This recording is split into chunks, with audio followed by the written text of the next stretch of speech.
آیت کریمہ میں حضور اقدس صلی اللہ علیہ وسلم کی ایک اجتہادی طور پر خطا تھی، اس کے بارے میں ذکر فرمایا،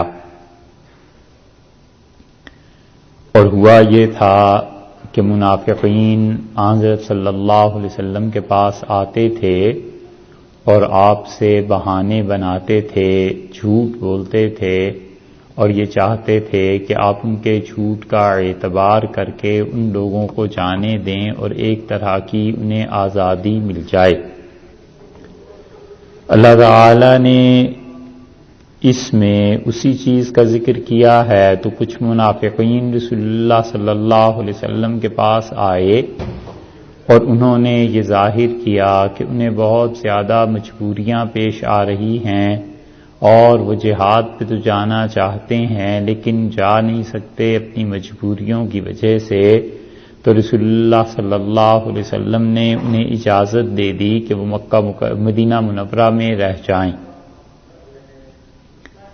اب مدینہ منورہ میں رہ جانے پر جو بھی بات ہوتی تھی تو وہ بتا دیتے تھے کہ ہم نے تو رسول اللہ صلی اللہ علیہ وسلم سے پوچھ لیا تھا اور انہوں نے خود اجازت عنایت فرمائی تھی، اس وجہ سے ہم یہاں پر رہ گئے ہیں۔ تو اللہ تعالی نے اس بات کو پسند نہیں فرمایا اور یہ کہا کہ اگر آپ انہیں اجازت نہ دیتے تو سب لوگوں کو پتہ چل جاتا کہ سچے کون ہیں اور جھوٹے کون ہیں۔ اس سلسلے میں اس سے پہلی آیت میں بھی ذکر ہو چکا کہ اللہ تعالی نے یہ بتایا کہ اگر انہیں قریب ہی کہیں مال غنیمت ملتا اور اتنا دور کا سفر انہیں اختیار نہ کرنا پڑتا تو یہ لوگ بھی آپ کے ساتھ چلتے، اور اب جب آپ واپس جائیں گے تو آپ دیکھیں گے یہ قسمیں کھائیں گے کہ اگر ہمارے ذرا بھی اختیار میں ہوتا تو ہم ضرور آپ کے ساتھ جاتے۔ اب یہاں پر اللہ تعالیٰ نے آخر پہ اس کے فرما دیا تھا کہ واللہ یعلم انہم لکاذبون، اور اللہ تعالیٰ کو خبر ہے کہ یہ لوگ جھوٹے ہیں۔ اب یہاں پہ اسی لیے اس سلسلے میں پہلی بات جو فرمائی ہے وہ فرمایا کہ عفا اللہ عنک، اللہ تعالیٰ آپ سے درگزر فرمائے، اللہ تعالیٰ بخشے آپ کو۔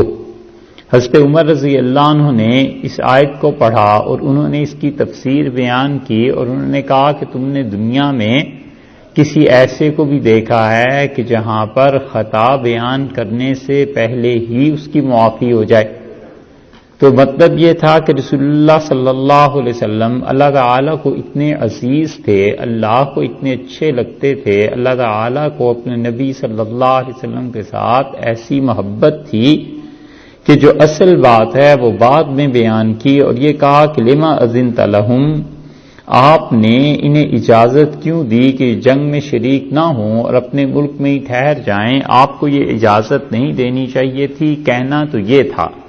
اور اس سے پہلے الفاظ ارشاد فرما دیے کہ عفا اللہ عنک، اللہ آپ سے درگزر کرے، تو یہ الفاظ اس بات کو ظاہر کرتے ہیں کہ رسول اللہ صلی اللہ علیہ وسلم ان کو اللہ تعالی نے کس شرف اور منزلت سے نوازا تھا، اس لیے یہاں پر پہلا لفظ یہ فرمایا کہ عفا اللہ عنک، اللہ آپ سے درگزر کرے۔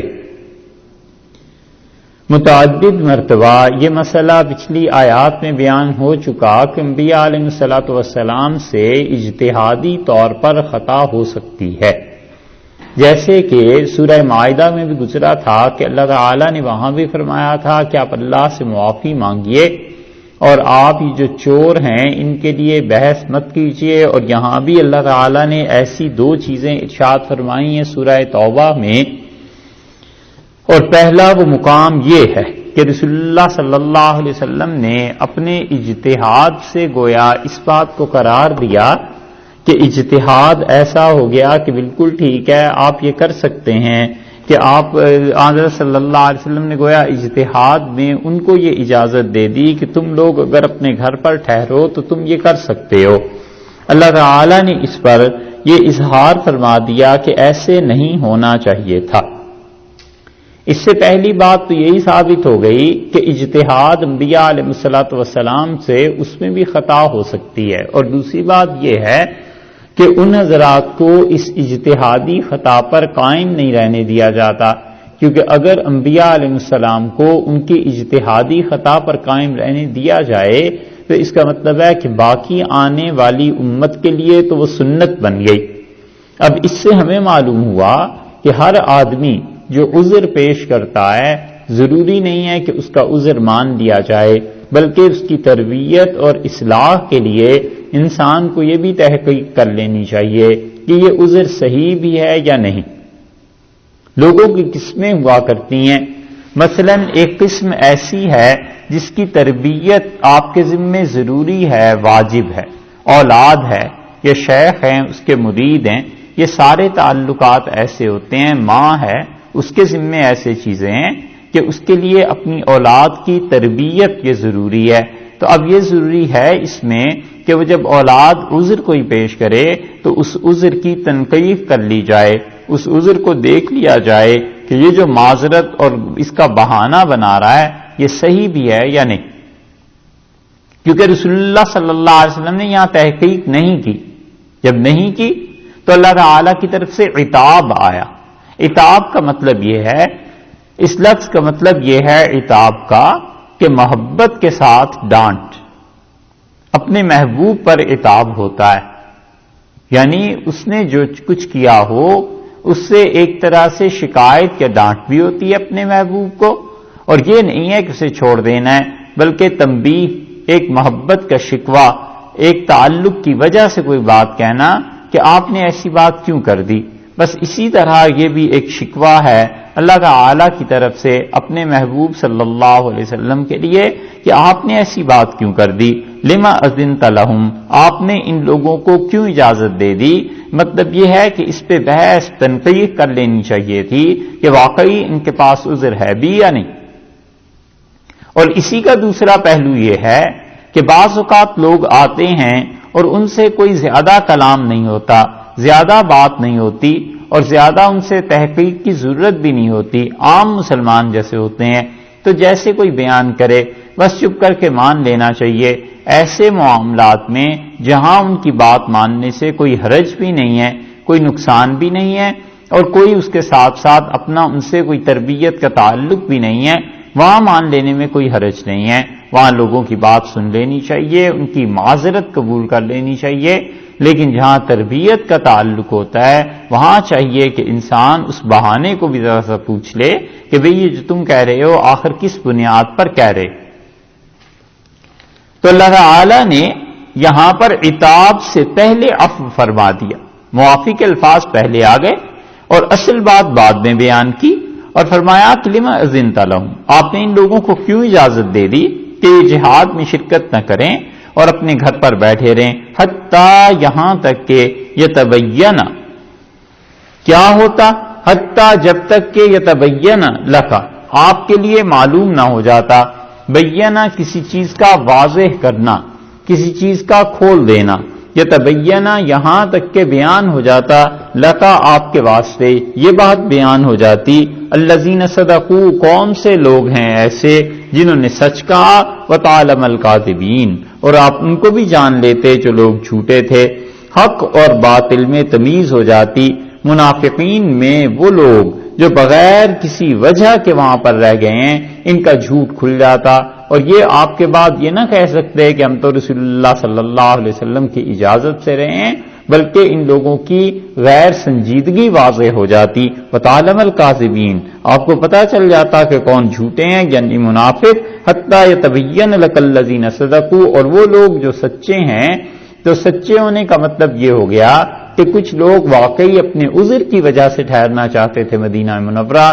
تو اللہ تعالیٰ نے فرمایا ہم سب کو الگ الگ کر دیتے، اگر آپ کی اجازت نہ ہوتی تو یہ ظاہری بھرم جو ان کا رہ گیا ہے یہ بھی اتر جاتا، ظاہر کا بھرم، اور صاف پتہ چل جاتا کہ منافق کون ہے اور مومن کون۔ لا یستأذنک، نہیں اجازت مانگتے، نہیں رخصت مانگتے، الذین، وہ لوگ یؤمنون باللہ، جو اللہ پر ایمان لائے ہیں، والیوم الآخر، اور آخرت کے دن پر جو لوگ ایمان لائے ہیں وہ آپ سے کبھی بھی یہ اجازت نہیں مانگیں گے کہ وہ اللہ کی راہ میں جہاد نہ کریں، کیونکہ رسول اللہ صلی اللہ علیہ وسلم کا بلانا، اس کا جواب دینا اس پہ فرض ہو گیا، کہ حضرت صلی اللہ علیہ وسلم تو جس حال میں بھی کسی کو بلاتے تھے فرض تھا کہ حضرت صلی اللہ علیہ وسلم کا جواب دے، ان کی بات مانے. تو اللہ تعالیٰ نے فرمایا کہ اگر ایسے ہو جاتا ہے نا کہ دیکھیے آپ سے اجازت، تو وہ لوگ تو اجازت طلب ہی نہیں کرتے جو اللہ پر ایمان رکھتے ہیں اور آخرت پر. کس بات سے؟ ان یجاہدو، کہ وہ اللہ کی راہ میں جہاد کریں، بے اموالہم و انفسہم، اپنے اموال سے اور اپنی جانوں سے شدید محنت خدا کی راہ میں کریں، جہاد کریں. وہ تو آپ سے کبھی بھی رخصت نہیں مانگتے، وہ تو کبھی بھی درخواست لے کے نہیں آتے، کوئی بہانہ نہیں کرتے. اس سے معلوم ہوا کہ صحابہ کرام رضی اللہ عنہم کی تعریف اور منقبت اللہ نے یہاں بیان کی، کیونکہ وہ لوگ رسول اللہ صلی اللہ علیہ وسلم سے اجازت اور پوچھنے آئے ہی نہیں کہ ہم غزوہ تبوک میں جائیں یا نہ جائیں. حتیٰ کہ حضرت علی رضی اللہ عنہ کو تو شکوہ بھی ہے، انہوں نے عرض کیا اللہ کے رسول مدینہ منورہ میں سوائے عورتوں کے اور بچوں کے اور منافقین کے کوئی نہیں نظر آتا، آپ مجھے کس طرح چھوڑ کر جا رہے ہیں؟ تو رسول اللہ صلی اللہ علیہ وسلم نے تسلی دی اور آپ نے فرمایا کہ تم میرے بعد مدینہ منورہ میں ایسے ہی ہو جیسے حضرت موسیٰ علیہ السلام تشریف لے گئے تھے اور حضرت ہارون ان کے بعد رہ گئے تھے، سوائے اس کے کہ میرے بعد اب نبوت نہیں ہے. تو حضرت صلی اللہ علیہ وسلم نے ان کے لیے یہ بات واضح فرما دی. اللہ نے فرمایا کہ اپنی جانوں سے اپنے مال سے خدا کی راہ میں شدید محنت کرتے ہیں. اس سے معلوم ہوا کہ جہاد کی دو قسمیں قرآن نے کر دیں کئی جگہ پر، اور یہاں بھی کہ جہاد مال سے بھی ہوا کرتا ہے اور جہاد جان سے بھی ہوا کرتا ہے. اور اسی طرح تیسری قسم حدیث میں آئی ہے نسائی کی روایت میں، جہاں رسول اللہ صلی اللہ علیہ وسلم نے فرمایا جہاد کرو کافروں کے ساتھ اپنے اموال سے، اپنی جانوں سے، وبألسنتکم، اور اپنی زبانوں سے. تو زبان سے مراد حضرت صلی اللہ علیہ وسلم کی صرف یہی نہیں ہے کہ کوئی آدمی اپنی زبان سے تقریر ہی کرے، کیونکہ زبان سے یہی چیز کر سکتا ہے نا، یا ترغیب دلا سکتا ہے. بہرحال بولنا ہی مطلب نہیں ہے، صرف اس بولنے کے معاملے میں تحریر بھی شامل ہے کہ کوئی آدمی اللہ کی راہ میں جہاد کرتا ہے، اپنی ساری صلاحیتیں لگا دیتا ہے. ایک آدمی مستقل عمر بھر یہ کام کرتا رہتا ہے کہ اسلام پہ تحریری اعتبار سے کسی نے بھی حملہ کیا ہے وہ اس کا جواب دینے بیٹھ جاتا ہے. یہ اس انسان کی بہت بڑی نیکی ہے، کاوش ہے اور کوشش ہے کہ اس انسان نے ان کے خلاف جہاد کیا، کافروں کے خلاف. بزرگوں میں کتنے ہی ایسے تھے جنہوں نے کافروں کی بجائے، یعنی حقیقی جو یہودی اور عیسائی عام طور پہ کافر سمجھے جاتے ہیں یا ہندو اور سکھ سمجھے جاتے ہیں، ان کی بجائے انہوں نے مرزائیوں کے خلاف جہاد کیا. اب وہ جو جہاد تھا وہ قلم کے ذریعے تھا، وہ تحریر کے ذریعے تھا، تقریر کے ذریعے تھا. اور اگر وہ لوگ جہاد نہ کرتے تو یہ فتنہ کہاں سے کہاں پھیل چکا ہوتا. ان لوگوں نے اس جہاد میں حصہ لیا اور بلا شک و شبہ وہ بھی اللہ کے یہاں بہت قابل قبول جہاد. تو آدمی ہر طرح سے اپنی صلاحیتوں کو اللہ کی راہ میں لگائے، جو صلاحیت اللہ نے اسے دی ہے. اب ایک آدمی ہے وہ زبان سے کام نہیں کرتا لیکن انٹرنیٹ پہ بیٹھ کے وہ پوری دنیا کے کافروں کے خلاف کام کرتا ہے. جہاں وہ دیکھتا ہے اسلام پر کوئی اعتراض ہوتا ہے وہ اس کا جواب اپنے پاس سے دینے اور لکھنے کی کوشش کرتا ہے. یہ اس انسان کا جہاد ہے، وہ جو رسول اللہ صلی اللہ علیہ وسلم نے بتا دیا. اور قرآن نے بتایا کہ انفسہم، وہ اپنی جانوں سے اللہ کی راہ میں جہاد کرتے ہیں. تو یہ زندگی اپنی صلاحیت کے ساتھ ہی تو جہاد کر رہا ہے. اس لیے جہاد کا صرف یہ مفہوم لینا کہ خون بہانا ہے یا مارنا ہے وہ بہت محدود تصور ہے. عام طور پر قرآن اس کے لیے قتال کا لفظ استعمال کرتا ہے کہ تم اللہ کی راہ میں مارو انہیں. اور جب جہاد کا لفظ کہتا ہے تو آپ نے دیکھا ہے کئی جگہ پر اموال اور انفس دونوں کو لے آتا ہے، یعنی اپنا پیسہ بھی خدا کی راہ میں خرچ کرو اور اپنی جان، اپنی صلاحیتوں کو بھی اللہ کے راستے میں لگاؤ. اور جان میں رسول اللہ صلی اللہ علیہ وسلم نے ایک عضو کا جسم میں ذکر فرما دیا اور وہ تھا کہ انسان زبان کے ذریعے اللہ کی راہ میں جہاد کرے. مولانا محمد علی صاحب منگیری رحمۃ اللہ علیہ تھے اور وہ خلیفہ تھے مولانا فضل الرحمان گنج مراد آبادی رحمۃ اللہ علیہ کے، اور وہ خلیفہ تھے شاہ آفاق صاحب رحمۃ اللہ علیہ کے، اور وہ خلیفہ تھے شاہ عبد العدل صاحب رحمۃ اللہ علیہ کے. یہ شاہ عبد العدل صاحب رحمۃ اللہ علیہ کو یہ کچھ ہی ان کے خلفاء تھے، لیکن ایک سے ایک بڑا آدمی تھا. خواجہ میر درد بھی ان کے خلیفہ تھے. شاہ عبد العدل صاحب رحمۃ اللہ علیہ کی، اور اسی طرح انہی کے خلیفہ تھے یہ شاہ عبد القادر صاحب رحمۃ اللہ علیہ جنہوں نے قرآن پاک کا ترجمہ کیا ہے، اور اسی طرح شاہ آفاق صاحب رحمۃ اللہ علیہ بھی ان کے خلیفہ تھے، اور ان کے خلیفہ تھے آگے مولانا فضل الرحمان گنج مراد آبادی، اور ان کے خلیفہ تھے مولانا محمد علی منگیری رحمۃ اللہ علیہ جنہوں نے ندوۃ العلماء لکھنؤ کی بنیاد رکھی، اور انہوں نے نبی کریم صلی اللہ علیہ وسلم کو خواب میں دیکھا، تو حضرت صلی اللہ علیہ وسلم سے انہوں نے عرض کیا کہ کچھ کام کرنے کا، تو رسول اللہ صلی اللہ علیہ وسلم نے فرمایا کہ یہ مرزائی نبوت کی میری چادر کو ٹکڑے ٹکڑے کر رہے ہیں اور تم ابھی تک انہی کاموں میں مصروف ہو۔ بس پھر اس کے بعد انہوں نے اتنا کام کیا، یہ بہار اور بنگال یہ دونوں صوبے انہوں نے قادیانیت سے بچا لی۔ قادیانی ان کے زمانے میں تلے ہوئے تھے کہ بہار اور بنگال ہمارا ہے اور ہم یہاں کے لوگوں کو قادیانی بنائیں گے، مرزائی بنائیں گے۔ مولانا محمد علی صاحب منگیری رحمۃ اللہ علیہ نے اتنا کچھ لکھا، جو ان کی خانقاہ میں مرید چاہتا تھا کہتے تھے مرزائیوں کے خلاف لکھو، اتنا چھپواؤ کہ کوئی بھی آدمی جب صبح سو کے اٹھے مسلمان تو اس کے سرہانے، اس کے تکیے کے پاس 1 2 3 پمفلٹ پڑے ہوئے ہوں تاکہ وہ اسے پڑھے اور اسے پتا چلے کہ مرزائیت کیا چیز ہے۔ یہ سب چیزیں جو ہیں بزرگوں نے کی ہیں، یہ جہاد اپنی صلاحیتوں کے ساتھ اللہ کے لیے انہوں نے کیا ہے۔ اگر وہ یہ لوگ کام نہ کرتے تو مسلمان کہاں سے کہاں پہنچے ہوئے ہوتے۔ اللہ نے فرمایا آپ سے ہرگز اس غزوہ تبوک میں وہ لوگ اجازت نہیں مانگتے جن کی نیتیں صاف ہیں، اللہ پر اور آخرت پر ایمان رکھتے ہیں کہ وہ اپنے مال اور اپنے اموال اور اپنی جانوں سے اللہ کی راہ میں نہ لڑیں۔ یہ لوگ جو یقین رکھتے ہیں یہ تو کبھی بھی آپ سے ایسی رخصت نہیں مانگتے۔ واللہ علیم بالمتقین، اور اللہ تعالیٰ خوب جانتا ہے ان متقی لوگوں کو، یعنی جو پرہیزگار ہیں، جن لوگوں کی نیتیں صاف ہیں، اللہ انہیں خوب جانتا ہے۔ یہاں آپ دیکھیے اللہ تعالیٰ نے تقوی 3 چیزوں کو قرار دے دیا، ایک ایمان باللہ کو، ایک ایمان بالآخرت کو کہ اللہ پر ایمان رکھتے ہیں اور آخرت پر، اور تیسرے اللہ تعالیٰ نے کہہ دیا کہ یہ لوگ مجاہدہ کرتے ہیں اپنے مال اور اپنی جان کے ساتھ۔ تو شدید محنت جو بھی اللہ کی راہ میں کرتا رہتا ہے اسے بالآخر یہ توفیق تقوی کی ہو ہی جاتی ہے، اور اللہ تعالیٰ اس کے لیے تقوی کی صلاحیت اور یہ چیزیں پیدا فرما دیتے ہیں۔ انما یستأذنک، اب یہاں پر 3 چیزیں بیان کی تھیں، ایمان باللہ، ایمان بالآخرت اور جہاد مال اور جان کے ساتھ۔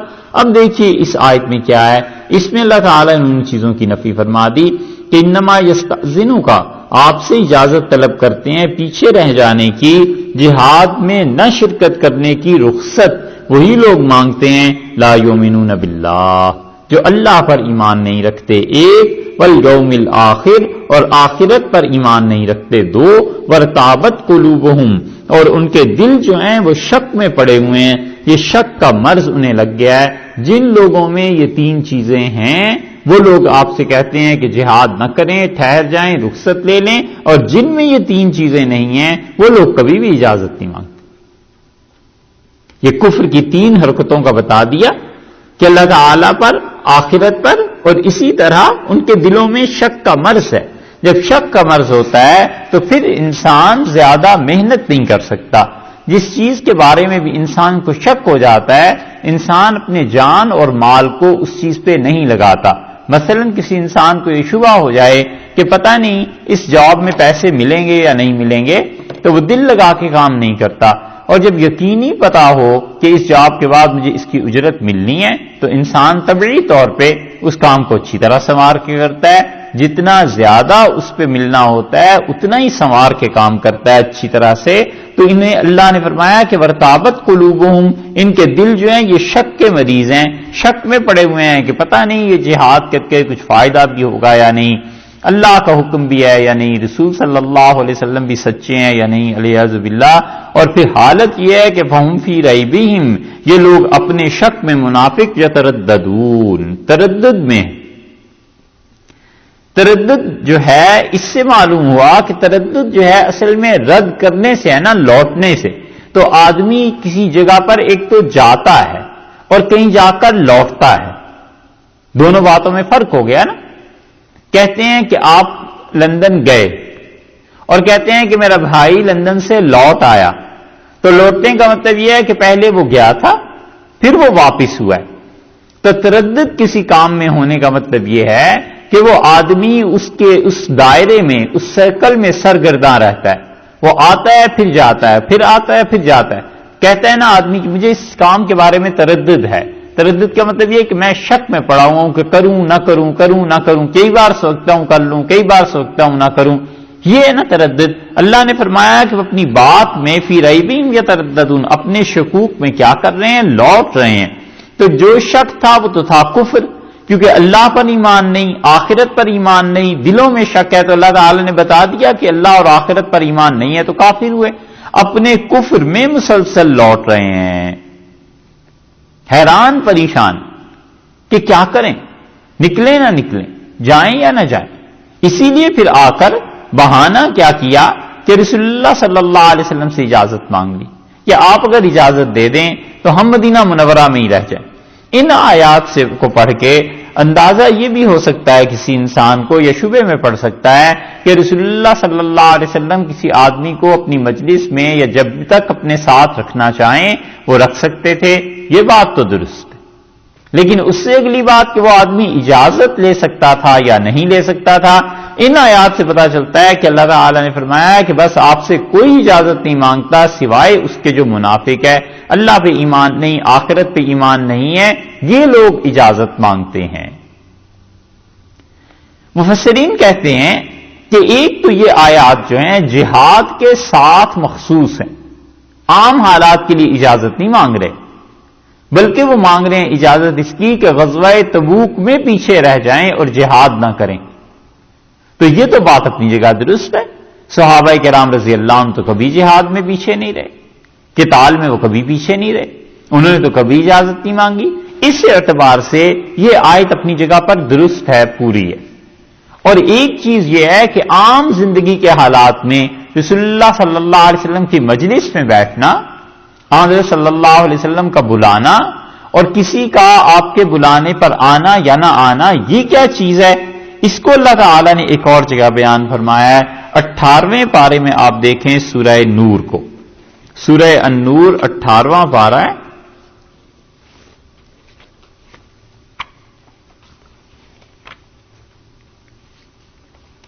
چوبیس نمبر سورت ہے اور 24 نمبر سورت اور 62 نمبر اس کی آیت ہے، آخر پہ تقریباً ہے جہاں ختم ہو رہی ہے سورہ، اس سے پہلے 62 نمبر آیت. اللہ تعالی نے فرمایا اس آیت میں، سورہ النور 24 نمبر 18واں پارہ اور آیت نمبر 62 ارشاد فرمایا انما المؤمنون الذین، اور بلا شبہ مومن تو بس وہ ہیں الذین آمنوا باللہ ورسولہ، جو اللہ تعالی پر ایمان لائے اور اس کے رسول صلی اللہ علیہ وسلم پر ایمان لائے. وَإِذَا كَانُوا مَعَهُ، اور جب ہوتے ہیں ان کے ساتھ، یعنی رسول اللہ صلی اللہ علیہ وسلم کے ساتھ، عَلَىٰ أَمْرٍ جَامِعٍ، کسی بات پر جمع ہو جاتے ہیں. جب ہوتے ہیں حضرت صلی اللہ علیہ وسلم کے ساتھ کسی کام پر جمع ہو جاتے ہیں، کوئی مشورہ ہوتا ہے، کسی کام کو طے کر لیتے ہیں، لم یذهبوا، تو وہ اپنے کسی کام میں نہیں چلے جاتے، حتی یستأذنوا، یہاں تک کہ وہ رسول اللہ صلی اللہ علیہ وسلم سے جب تک اجازت نہ لے لیں. تو معلوم ہوا یہ اجازت دینا صحابہ کرام رضی اللہ عنہم کا درست تھا، اور وہ جب تک کام پورا نہیں ہو جاتا تھا اجازت نہیں لیتے تھے. ان الذین یستأذنون کا، اور بلا شبہ جو لوگ آپ سے اجازت لیتے ہیں، اولئک الذین، یہ ایسے لوگ ہیں یؤمنون باللہ ورسولہ، جو اللہ اور اس کے رسول صلی اللہ علیہ وسلم پر ایمان رکھتے ہیں. سورہ توبہ میں فرمایا ہے کہ یہ جو لوگ آپ سے اجازت مانگتے ہیں یہ وہ ہیں جو اللہ آخرت پر ایمان ہی نہیں رکھتے اور ان کے دلوں میں شکوک ہیں، شبہات ہیں، کفر ہے. اور یہاں فرمایا ہے کہ اولئک الذین یؤمنون باللہ ورسولہ، یہ ایمان والے آپ سے اجازت جو مانگتے ہیں. تو یہاں مراد یہ نہیں ہے کہ جہاد میں پیچھے رہ جانے کی اجازت، پھر کیا مراد ہے آگے دیکھیے. فَإِذَا اسْتَأْذَنُوكَ، تو آپ سے جب یہ اجازت طلب کریں، لبعض شأنہم، اپنے کسی کام کے کرنے کے لیے. اس لفظ نے ساری بات صاف کر دی نا، لبعض شأنہم، کہ اپنے بعض کاموں کے لیے جو گھر میں ضروری ہیں کرنا ہے، انہیں جانے کی اجازت چاہیں. فَظَلَّ مَنْ شِئْتَ مِنْهُمْ، اور آپ ان میں سے جس کو چاہیں اجازت دے دیا کریں. یہ بھی بتا دیا کہ اگر آپ اجازت نہ دیں تو آپ کا بھی حق ہے، لیکن آپ جس کو چاہیں اجازت دے دیا کریں. وَاسْتَغْفِرْ لَهُمُ اللَّهُ، اور ان کے لیے آپ اللہ سے معافی مانگتے رہیے. صحابہ کرام رضی اللہ عنہم کوئی بات ایسی کر دیں جو بات مناسب نہیں ہے تو دیکھیے آپ اللہ سے معافی مانگتے رہیے، کیونکہ کام یہ آپ کے ساتھ کر رہے ہیں. ان اللہ غفور الرحیم، اللہ تعالیٰ بخشنے والا ہے، مہربان ہے. تو بظاہر دو آیات جو تھیں آپس میں ٹکرا رہی تھیں، کہ وہاں سورہ توبہ میں فرما دیا کہ آپ سے اجازت مانگتے ہیں جو اللہ اور آخرت پر ایمان نہیں رکھتے. یہاں فرما دیا کہ اللہ اور آخرت پر ایمان رکھتے ہیں، لیکن دونوں حالات میں فرق ہے نا. وہاں غزوہ تبوک سے پیچھے رہ جانے کی اجازت مانگ رہے تھے، یہاں اللہ نے فرمایا لبعض، وہ اپنے کاموں کے سلسلے میں جب اجازت چاہتے ہیں، اور پھر ساتھ یہ بھی کہہ دیا کہ اگر آپ چاہیں تو اجازت دے دیں، چاہیں تو نہ دیں. صاف ہوئی بات؟ ٹھیک ہے. اس لیے بعض حضرات کو ان آیات دونوں کو ملانے میں ربط کو وہ کہتے ہیں مشکل ہے، لیکن بڑی صاف بات ہے. اللہ تعالیٰ نے فرمایا آپ سے اجازت وہ طلب کرتے ہیں، یعنی غزوہ تبوک میں پیچھے رہ جانے کی، جو اللہ اور آخرت پر ایمان نہیں رکھتے. وارتابت قلوبہم، اور ان کے دل اس شک میں پڑے ہوئے ہیں، یعنی رسول اللہ صلی اللہ علیہ وسلم کو حق پہ سمجھتے ہی نہیں. اس جہاد میں انہیں کوئی فائدہ ہی نظر نہیں آتا. فَهُمْ فِي رَيْبِهِمْ يَتَرَدَّدُونَ، اور اپنے اس شک میں ہی بھٹک رہے ہیں. اور شک تو پہلے دن سے تھا، شک تو پہلے وقت سے تھا. اور وہ شک کیا تھا؟ آنظر صلی اللہ علیہ وسلم کے ساتھ کفر جو تھا ان کا، اس طرف اشارہ فرمایا. وَلَوْ أَرَادُوا الْخُرُوجَ، اور اگر یہ ارادہ کرتے الخروج، کہاں؟ نکلنے کا جہاد کے لیے. لَأَعَدُّوا، تو یہ ضرور تیاری کرتے، لہو، اس جہاد کے لیے، عدتاً، کچھ اسباب. اگر یہ ارادہ کر لیتے کہ جہاد اللہ کی راہ میں کرنا ہے، لَأَعَدُّوا لَهُ عُدَّةً، تو اس کے لیے ضرور کچھ تیاری کرتے. یہ بات پتہ چلتی ہے اس سے کہ انسان کسی کام کا جب ارادہ کر لیتا ہے تو اس کے کچھ نہ کچھ اسباب کرتے رہنا چاہیے. اللہ تعالیٰ نے اس کو معتبر مانا ہے. اور آدمی ارادہ ہی محض کرتا رہے اور اسباب ہی اختیار نہ کرے تو اللہ کے ہاں ایسی چیزوں کی پھر قدر نہیں ہے.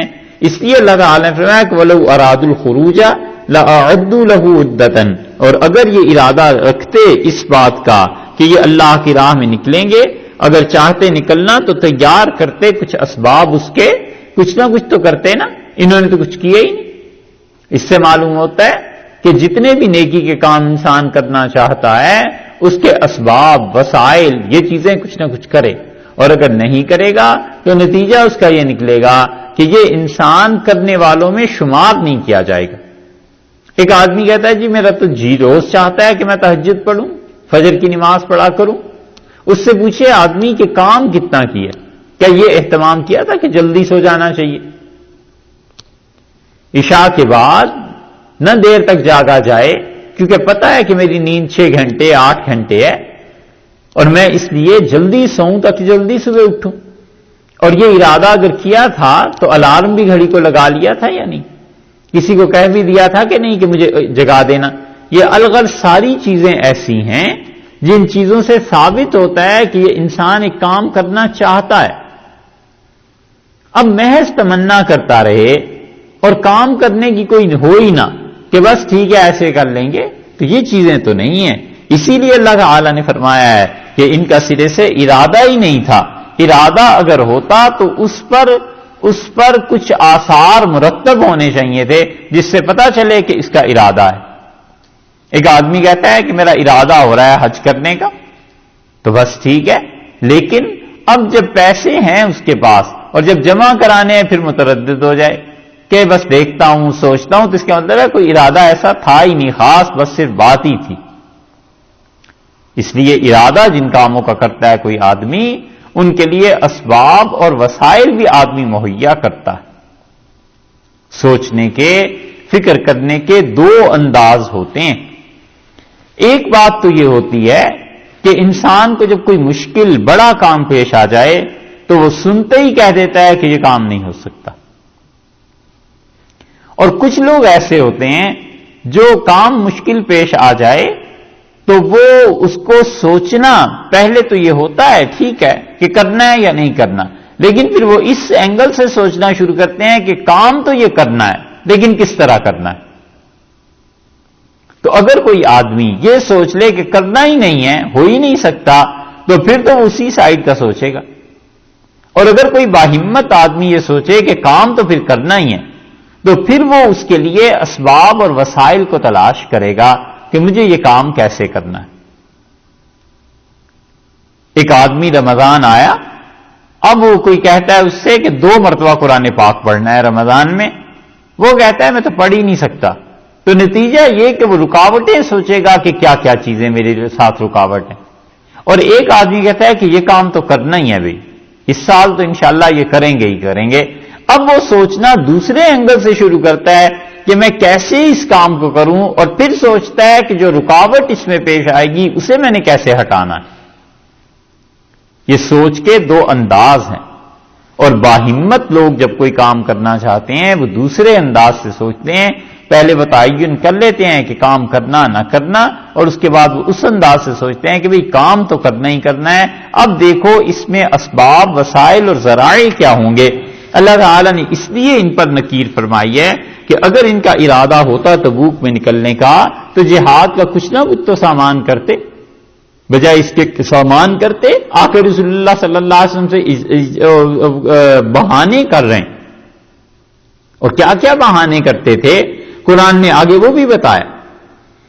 اور اس کے بعد جو اگلا ٹکڑا ہے اس آیت کریمہ کا، اللہ تعالیٰ نے بات اور صاف کر دی.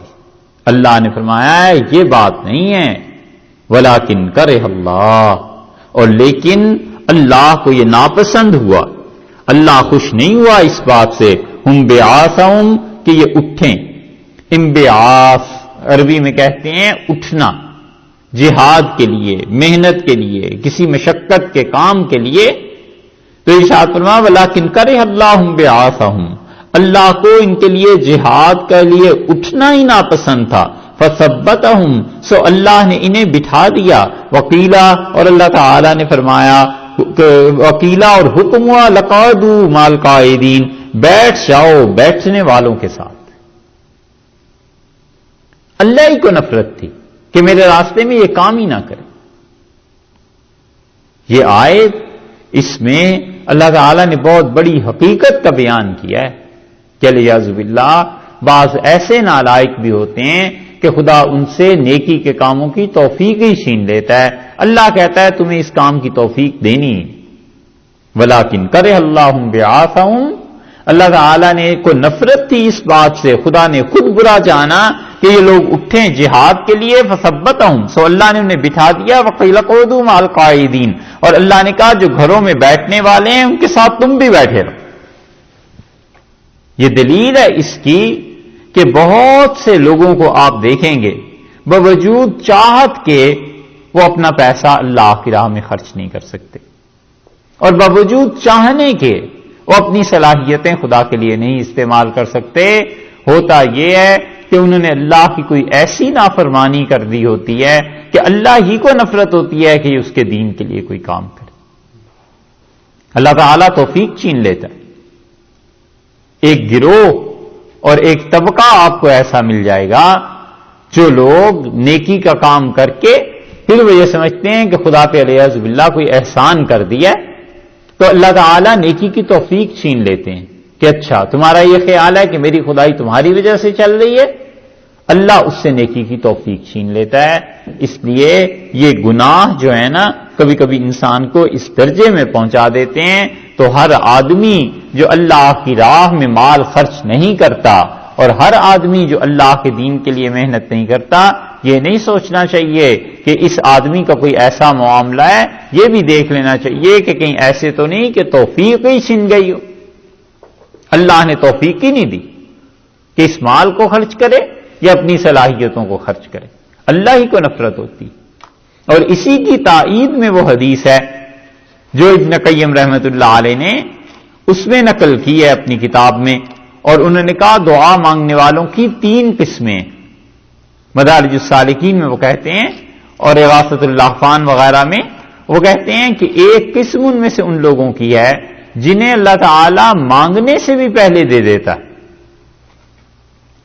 اور فرشتے عرض کرتے ہیں کہ پروردگار اس میں کیا چیز ہے؟ تو اللہ فرماتے ہیں یہ جو دعا ہے نا مجھ سے مانگنا، یہ بڑے نصیب کی بات ہے، بڑے شرف کی بات ہے، اور ہم اسے پہلے ہی دے دیتے ہیں۔ انی اکرہ صوتہ، مجھے اس کی آواز سے ہی نفرت ہے، میرے سامنے بیٹھے ہی نہ مانگے نہ بیٹھے اور نہ ہی یہ نوبت آئے کہ ہم اس کی دعا کو قبول کریں، ہم پہلے ہی اس انسان کو دے دیتے ہیں جو کچھ اسے چاہیے۔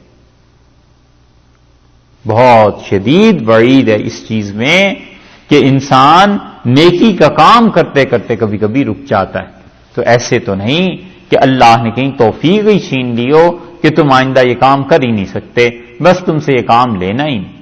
اگر کبھی ایسی صورتحال پیش آ جائے تو اس کے 3 اسباب ہوتے ہیں، آدمی اس پہ غور کرے اور ان کے مطابق علاج کرے۔ کبھی بھی کوئی نیکی کا کام چھٹ جائے تو 3 اسباب عام طور پہ ہوتے ہیں اس کے، اور ان تینوں پر غور کرنا چاہیے۔ نبی کریم صلی اللہ علیہ وسلم نے حضرت عبداللہ ابن عمر رضی اللہ عنہما سے کہا تھا کہ ابن عمر فلاں آدمی کی طرح نہ بن جانا، وہ پہلے تہجد پڑھا کرتا تھا پھر اس نے چھوڑ دی، تو گویا رسول اللہ صلی اللہ علیہ وسلم نے اس آدمی کو پسند نہیں فرمایا۔ 3 اسباب میں پہلا سبب حرام کا ارتکاب ہوتا ہے کہ کوئی حرام کام کر بیٹھا، یہ اللہ نے جس چیز سے روکا تھا اس نے کر لیا، حرام کا کھانا کھا لیا۔ اس کا حل یہ ہے کہ کھانے میں احتیاط کرے۔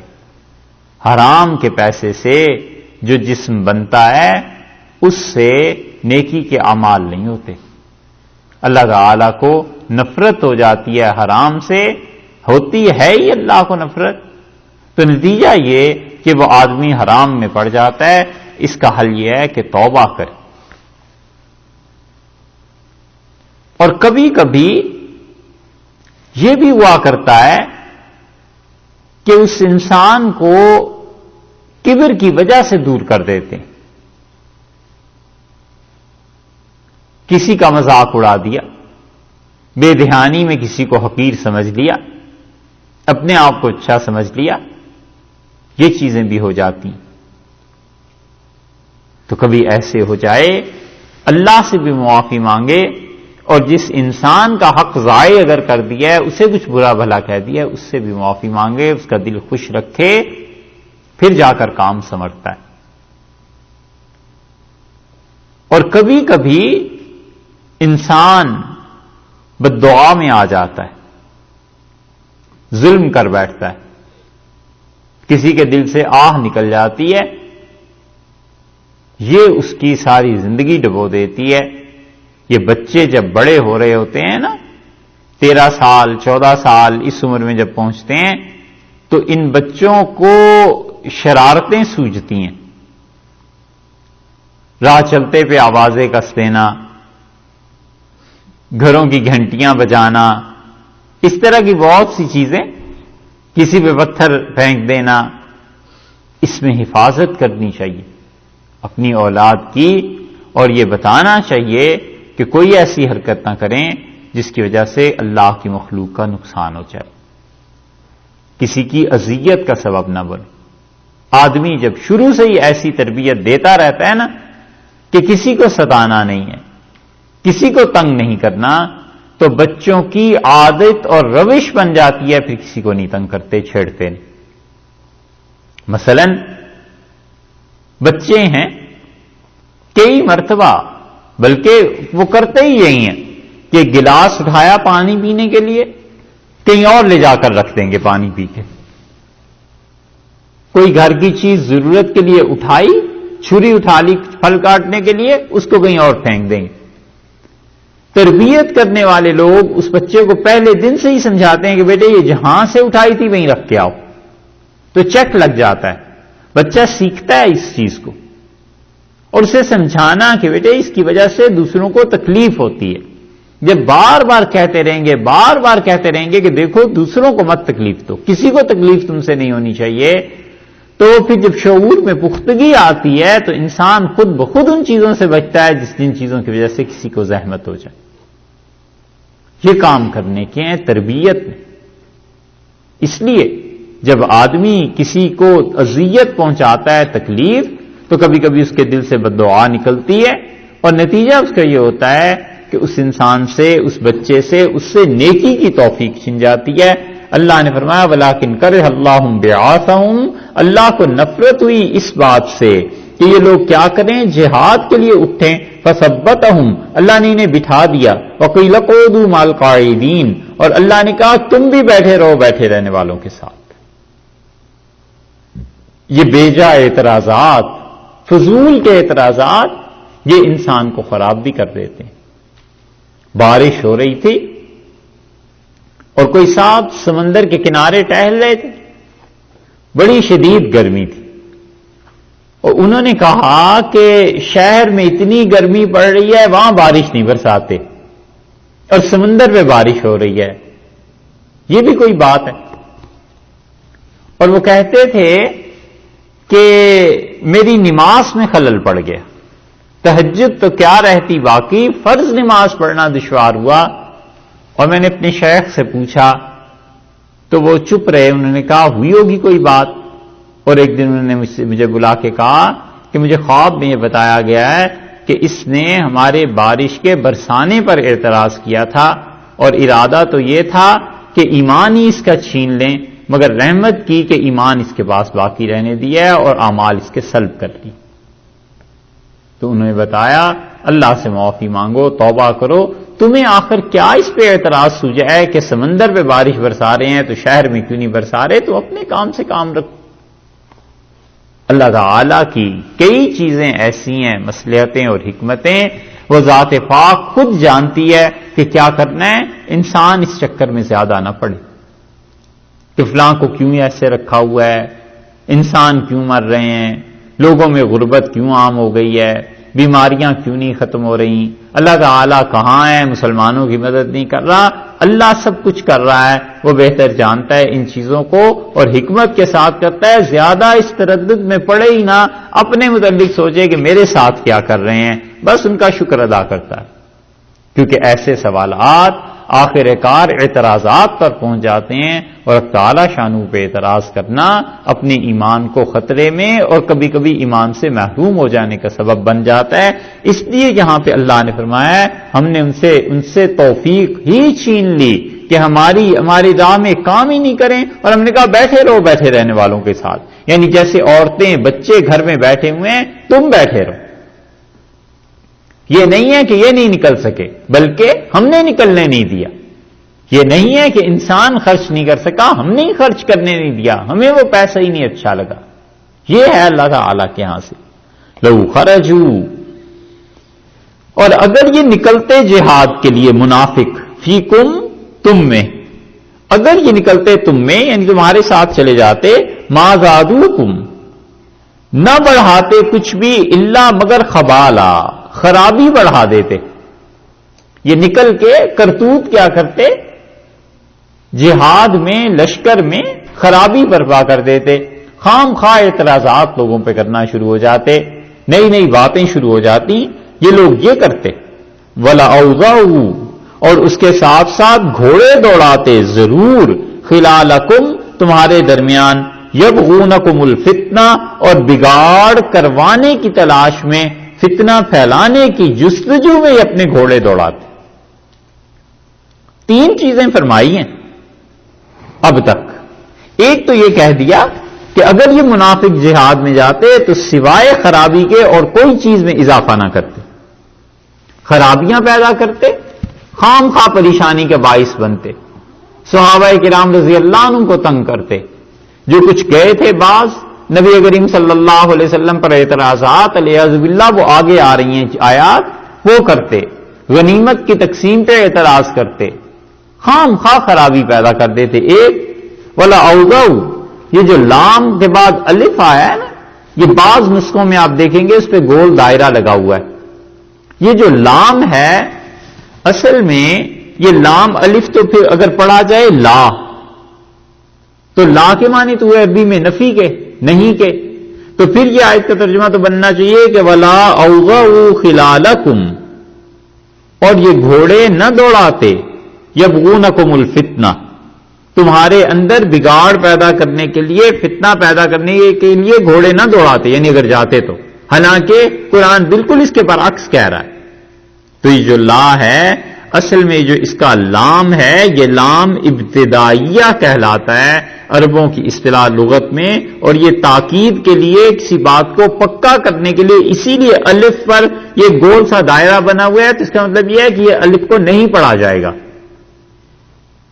کہ قرآن پاک میں بعض جگہ پر آتا ہے الف پہ جب دائرہ بنا ہوا ہو تو قرآن پڑھتے ہوئے اس الف کو نہیں پڑھنا چاہیے، بلکہ وہ یہ دیکھیے نا، اگر پڑھے گا کوئی تو ایسے پڑھے گا ولا اوضعوا، اور اب الف کو نہ پڑھیں جو اصل میں جیسے پڑھنا ہے تو پھر پڑھے گا کہ ولا اوضعوا۔ یہ لوگ یقیناً یہ بات کر دیتے کہ تمہارے درمیان فساد پھیلانے کی غرض سے گھوڑے دوڑاتے۔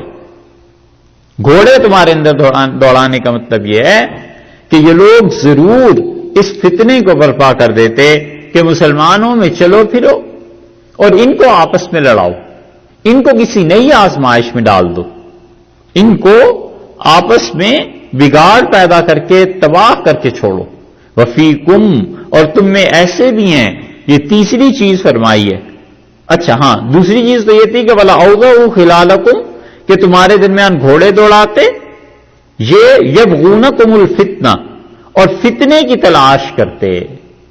اس سے معلوم ہوتا ہے کہ والعیاذ باللہ ان منافقین میں یہ عادت تھی کہ ہر معاملے میں کوئی نہ کوئی چیز تلاش کرتے تھے جس سے بحث مباحثہ، لوگوں سے الجھنا، اعتراض کرنا، یہ سب چیزیں پیدا ہوتی رہے۔ یہ جو قادیانیوں کا پہلا تھا نا خلیفہ حکیم نور الدین، ایک بزرگ تھے، ان کے پاس یہ گیا اور اس نے ان سے درخواست کی کہ حضرت مجھے بیعت کر لیں، تو انہوں نے بیعت نہیں کیا اسے۔ تو اس نے کہا مجھے کوئی نصیحت ہی کر دیں، تو فرمایا نصیحت یہ کہ اعتراض نہ کرنا۔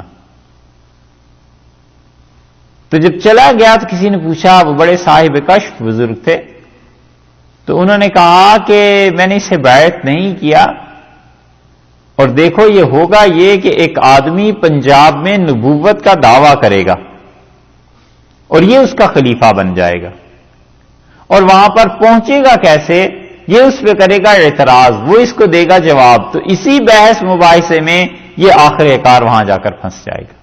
اس لیے میں نے اسے کہا اعتراض نہ کرنا، اور ہوئی بات ہوئی۔ تو منافقوں کا یہ بھی ایک مرض ہے کہ وہ فتنوں کی تلاش میں رہتے ہیں، کہ کسی طرح ہر جگہ منہ مارنا، ہر بات میں الجھانا۔ اسی لیے رسول اللہ صلی اللہ علیہ وسلم نے فرمایا لوگوں قیامت کے قرب میں ایسے ایسے فتنے ظاہر ہو جائیں گے کہ اگر تم میں سے کسی نے جھانک کر یہ دیکھنے کی کوشش بھی کی کہ یہ کیا فتنہ ہے، تو وہ فتنہ اسے اس وقت تک نہیں چھوڑے گا جب تک کہ اپنی گرفت میں نہ لے لے، اپنے طرف کھینچ نہ لے اس کو۔ اس لیے آدمی ہر گناہ کو بھی جاننے کی کوشش نہ کرے کہ یہ گناہ کیا ہے، کیسے ہوتا ہے، کہاں ہوتا ہے، کیا ضرورت ہے اس میں پڑھنے کی، والعیاذ باللہ آخر انسان ہو کسی وقت اس گناہ میں پڑ گئے تو پھر کیا ہو۔ اس لیے اللہ تعالیٰ نے منع کیا، اور منافقوں کی یہ حالت بیان کی، تین چیزیں کہ فتنہ پھیلانے کی غرض سے، اور تیسری چیز یہ چوتھی فرما دی وفیکم، اور تم میں سماعون، بہت سننے والے ہیں، جاسوس ہیں، لہم ان کے واسطے۔ مسلمانوں تمہارے لشکر میں کچھ تو آئے ہی نہیں منافق، اور کچھ ایسے منافق بھی ہیں فیکم سماعون لہم، جو بعضے تو جاسوس ہیں ان کے، یہ آتے ہی اس لیے ہیں تاکہ آ کے یہاں سے باتیں سنیں اور رسول اللہ صلی اللہ علیہ وسلم کے خلاف چیزیں پہنچائیں۔ آدمی جس نیت سے کسی مجلس میں جاتا ہے، اپنی نیت کے مطابق وہ اب پھل بھی پا کے آتا ہے. اس لیے کسی آدمی کی نیت ہی یہ ہو کہ جا کر وہاں دیکھنا ہے ان کے معائب کیا ہیں، نقائص کیا ہیں، تو کوئی نہ کوئی نقص اور عیب ڈھونڈ کے ہی لائے. اور اگر نیت یہ ہو کہ وہاں جا کر سیکھنا ہے تو سیکھ کے آئے. اور یہ بنیادی فرق جو کافروں میں اور صحابہ کرام رضی اللہ عنہم میں تھے، ان میں سے ایک فرق یہ ہے کہ صحابہ رضی اللہ عنہم عقیدت سے جاتے تھے سیکھنے کے لیے کہ اللہ کے رسول صلی اللہ علیہ وسلم خدا نے احسان کیا، اس ہستی کو بھیجا ہے، ہم ان سے اللہ تک پہنچنے کی راہ کو سیکھ لیں. اور کافر آتے تھے اعتراض کے لیے. کافر جو تھے وہ اسی لیے آیا کرتے تھے کہ یہاں پر جا کر اعتراض کریں اور اعتراضات کو پھیلائیں. تو جیسی نیت تھی ویسی ان کی مراد بھی ملی. اسی لیے رسول اللہ صلی اللہ علیہ وسلم کے جتنے معجزات اور ایسی چیزیں صحابہ کرام رضی اللہ عنہم نے دیکھی ہیں، اتنی کافروں نے نہیں دیکھی. کیونکہ وہ تو اس حد تک بڑھ گئے تھے کہ انہوں نے کہا کہ اگر تم آسمان سے ہماری آنکھوں کے سامنے کتاب کو بھی لا کے ہمیں دے دو اور ہم سے چھو لیں، پھر اس کے باوجود ہم سمجھتے ہیں کہ تم نے جادو کیا. تو نیتیں خراب تھیں. اس پہ اعمال پہ، ان برے اعمال، ان بری نیتوں پہ اچھے اعمال کیسے مرتب ہو جاتے. حضرت مرزا مظہر جانے جانا رحمت اللہ علیہ کے پاس ایک آدمی آیا اور اس نے کہا کہ کیوں لوگوں کو گمراہ کرتے ہو؟ تو حضرت نے فرمایا کیا بات ہے؟ تو تھا ہندو جوگی. اس نے کہا بات یہ ہے مولوی کہ میں تمہارے سارے جسم کو دیکھتا ہوں اور یہ نور ہے، روشنی ہے، اور دل تمہارا سیاہ ہے. تو جس آدمی کا دل سیاہ ہو اس کے اعمال بھی سیاہ ہی ہوں گے. تو مرزا مظہر جانے جانا رحمت اللہ علیہ نے اس جوگی سے کہا، بڑے مجاہدے کیے ہوئے تھے اس جوگی نے، فرمایا یہ تمہیں مقام کیسے ملا کہ تم مجھے دیکھو؟ اس نے کہا نفس کی مخالفت سے. جی چاہتا تھا سونے کو نہیں سوتا تھا، کھانے کو چاہتا تھا نہیں کھاتا تھا، نفس کی مخالفت سے. تو اس نے فرمایا پھر جی چاہتا ہے مسلمان ہونے کو؟ اس نے کہا نہیں. تو فرمایا پھر یہاں کیوں نہیں نفس کی مخالفت کرتے؟ چپ ہو گیا. پھر تھوڑی دیر بعد کہنے لگا کہ میرا جو گرو تھا وہ مجھے کہتا تھا کہ تجھ سے مسلمانوں جیسی بو آتی ہے. تو میرا خیال ہے یہ وہی وقت ہے. پھر کلمہ پڑھا، مسلمان بھی ہو گئے. تو حضرت نے فرمایا اب کیا حال ہے؟ اس سے کہا اب تو دل بھی خوب ہے، اب تو دل میں بھی نور ہے. تو حضرت نے فرمایا نا پہلے تم مجھے دیکھ رہے تھے نا اب دیکھ رہے ہو. ہم تو آئینہ ہے، جو بھی آتا ہے اپنی صورت دیکھتا ہے. بات ایسے ہی ہے. نبی کریم صلی اللہ علیہ وسلم آئینہ تھے، جو جس نیت سے جاتا تھا وہی کچھ دیکھتا تھا. ابو جہل جس نیت سے گیا تھا اس نے وہی پایا، اور اس ابو بکر رضی اللہ عنہ جس نیت سے جاتے تھے انہوں نے وہ پایا. یہ چیز ہے. اللہ تعالیٰ نے فرمایا فیکم سماعون لہم، ابھی تک تم میں ایسے لوگ ہیں جو ان کے لیے جاسوسی کے لیے آئے ہوئے ہیں. واللہ علیم، اور اللہ تعالیٰ خوب جانتا ہے بالظالمین، ان کو جو ظالم ہے، جو ظلم والے، جو نادان ہیں، ظلم کر رہے ہیں، بے انصافی سے کام لے رہے ہیں. خدا ان سب کو خوب جانتا ہے.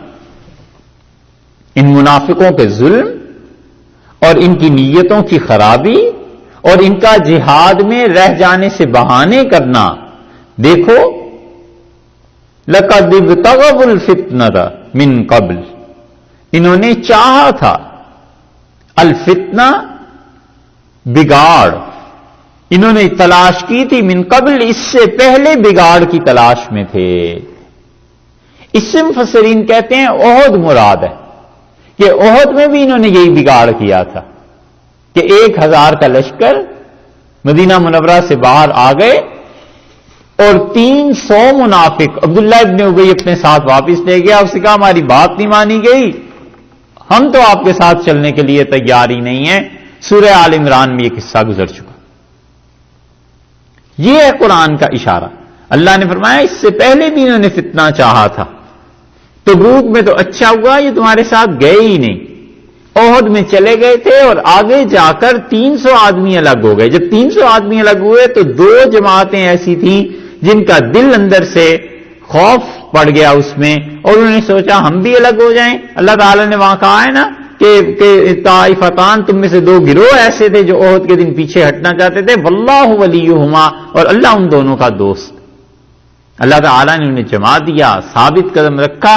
یہ وہ چیز ہے، ارشاد فرمایا ہے کہ ابھی تو تبوک میں تمہارے ساتھ نکلے ہی نہیں ہیں، احد میں نکلے تھے، اس وقت کیا ہوا تھا؟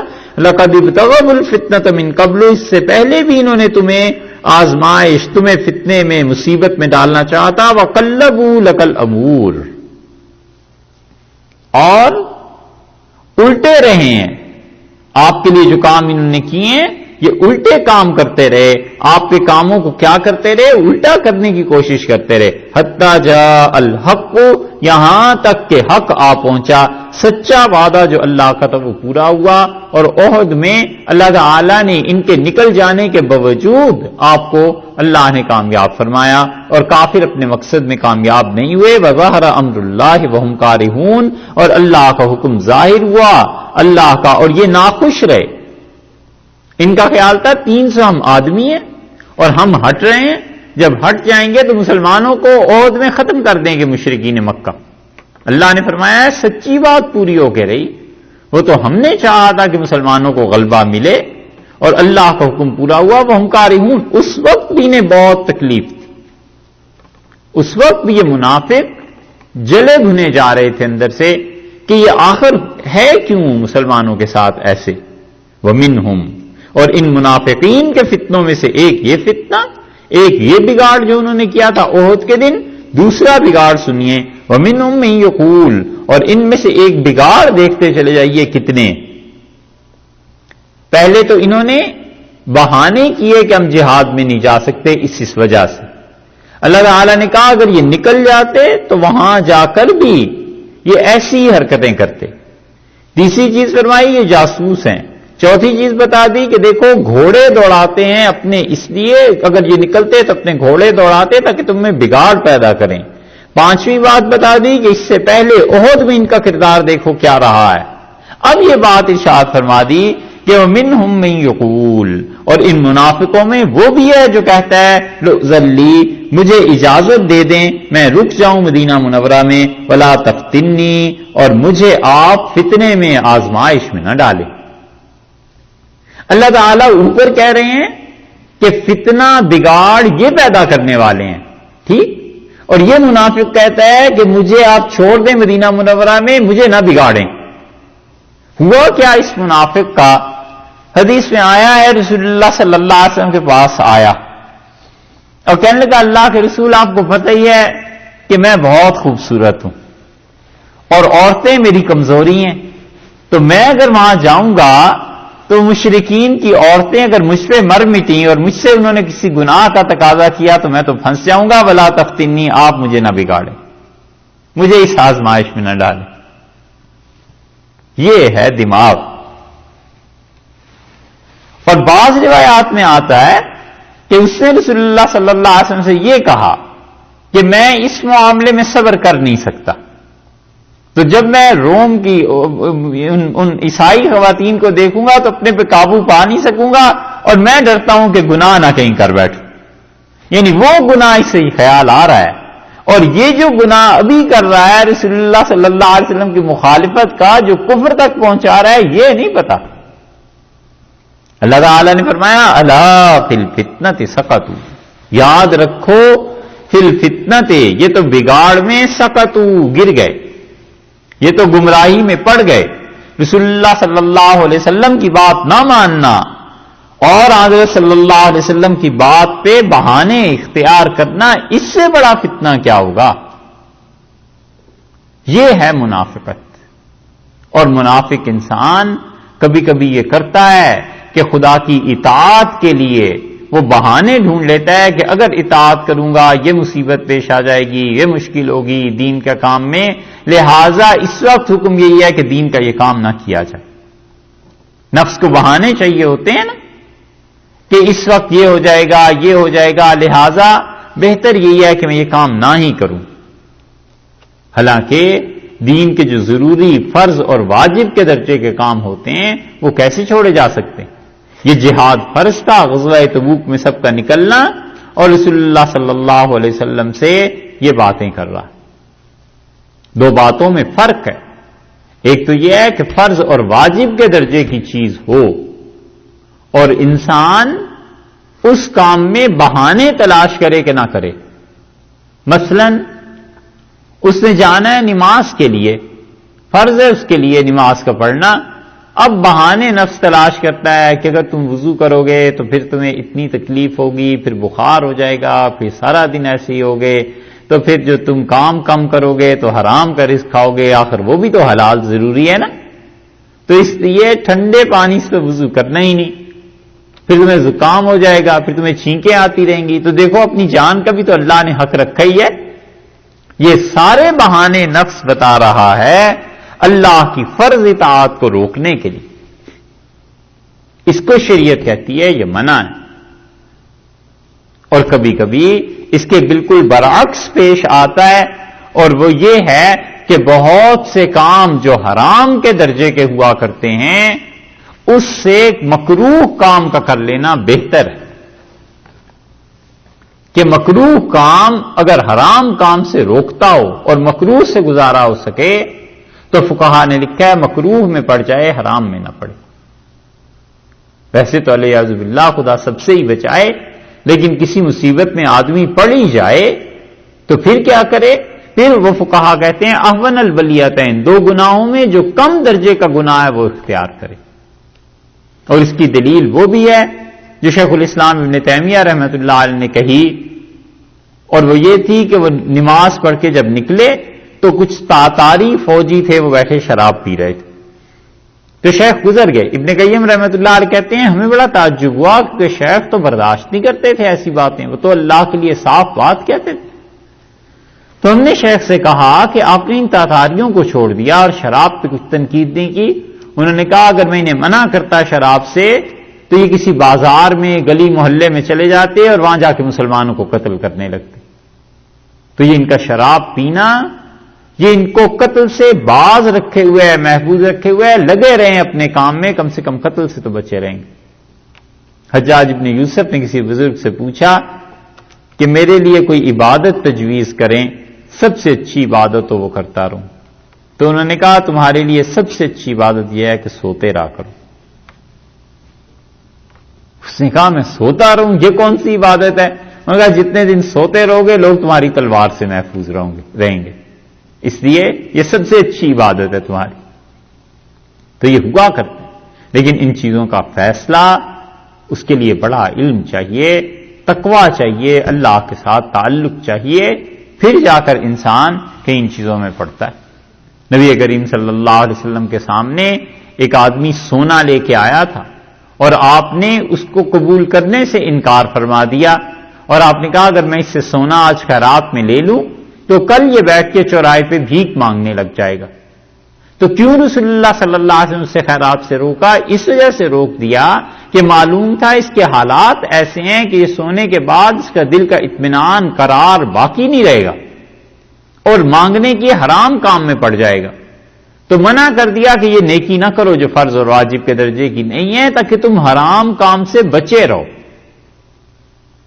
شریعت اس طرح احکامات کو ترتیب دیتی ہے، لیکن یہ چیز بڑی سمجھداری کے بعد آتی ہے۔ شریعت کو بہت اچھی طرح سمجھنا اور اللہ کا تقویٰ جب ہوتا ہے پھر آدمی سوچتا ہے کہ بات کیسے۔ اللہ تعالیٰ نے فرمایا اس عالم کو دیکھو، کہتا ہے رسول اللہ صلی اللہ علیہ وسلم سے کہ مجھے آپ پیچھے چھوڑ جائیں اور مجھے کسی فتنے میں مبتلا نہ کیجیے، کسی آزمائش بگاڑ میں نہ ڈالیے۔ الا فی الفتنۃ سقطوا، یہ منافق تو اس بگاڑ میں پڑ گئے۔ وان جہنم، اور بلا شک و شبہ یہ جہنم لمحیطۃ، اس نے گھیرا ہوا ہے بالکافرین، کافروں کو گھیرا ہوا ہے، مطلب یہ ہے کہ اس کی آگ ہر طرف سے ان پر پڑے گی۔ محیط کا دائرہ، محیط احاطہ کر لینا چاروں اطراف سے، تو 6 جہات سے 6 اطراف سے اس آگ نے گھیرا ہوا ہے، اوپر سے بھی اور نیچے سے بھی، دائیں بائیں، مشرق مغرب شمال جنوب اوپر نیچے، جتنی 6 جہتیں ہیں ان سب سے آگ ان پر برسے گی۔ اس جہنم نے گھیر رکھا ہے ان منافقین کو، کیوں اللہ کی راہ میں نہیں نکلے، کیوں خدا کی راہ میں جہاد نہیں کیا؟ ان تصبکا، اگر آپ کو پہنچتی ہے حسنۃ کوئی نیکی، تسؤہم تو انہیں بری لگتی ہے۔ نبی کریم صلی اللہ علیہ وسلم کو کوئی اچھائی پہنچے انہیں بری لگتی ہے۔ وہ اچھائی کیا ہے؟ یعنی دنیاوی اعتبار سے جو چیزیں اچھائی کی ہیں، مثلا فتح کا ہو جانا، مال غنیمت کا مل جانا، اس طرح کی چیزیں ہیں، اللہ تعالیٰ کی طرف سے برکتیں اور رحمتیں جو نازل ہوتی ہیں، جس کی وجہ سے مسلمانوں کے معاشی حالات ٹھیک ہو جاتے ہیں، اللہ نے فرمایا ان منافقوں کو بڑا ہی برا لگتا ہے، یہ منافق جو ہیں ان کو بہت تکلیف پہنچتی ہے۔ وَإِن تُصِبْكَ مُصِيبَةٌ، اور اگر آپ کو کوئی چیز پہنچے ایسی جو سخت ہے، سختی کی کوئی بات پہنچ جائے، پسپائی اختیار کرنا پڑ جائے، مصیبت جسے یہ مصیبت سمجھتے ہیں منافق، اگر کوئی ایسی چیز آپ کو پہنچے، یقولو کہتے ہیں قد اخذنا ہم نے کر لیا تھا، امرنا اپنا کام من قبل اس سے پہلے ہی، ہم نے سنبھال لیا تھا اپنا کام اس سے پہلے ہی، ہم نے تو پہلے ہی احتیاط کر لی تھی، ہم نے تو پہلے ہی جنگ میں جانے سے انکار کر دیا تھا، ہمیں پتا تھا ہونا مانا وہاں کچھ نہیں، اس لیے ہم تو پہلے ہی سے اس میں شرکت کے لیے آمادہ نہیں تھے، راضی نہیں تھے۔